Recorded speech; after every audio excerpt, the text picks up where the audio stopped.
Hello my fellow smug ones, I hope you're all okay.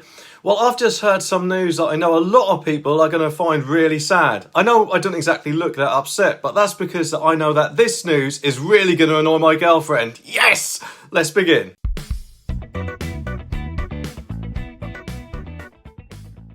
Okay, this story is from The Sun and it says, X Factor axed as Simon Cowell calls time on the show after 17 years. It last aired in 2018 and is now being shelved by Simon Cowell for at least 5 years. I've got a feeling it's going to be a lot longer than that.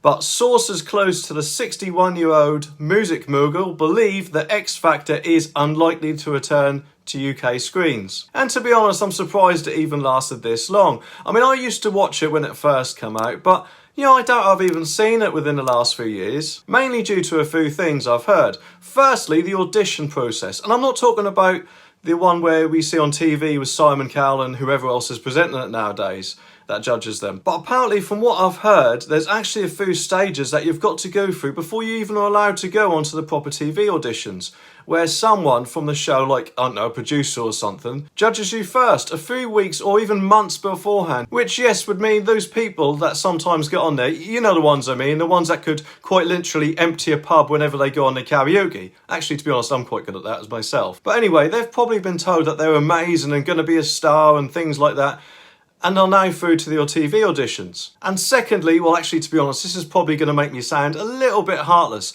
but it just seems like nowadays, quite often on these sorts of programmes, there's always a lot of people with sob stories, isn't there, who appear to go for the sympathy vote and nearly always get you get the sad music whenever they talk about what has happened to them in the past. And it just seems like they get through to the next stage because of that, rather than their performance, which appears to be happening more and more as the years goes on. And I think that's just really unfair to the other acts. Anyway, a show insider said that X Factor globally is still a phenomenon and rakes in millions every year. But in the UK, there is no question it has become slightly stale. I think that's a bit of an understatement, isn't it?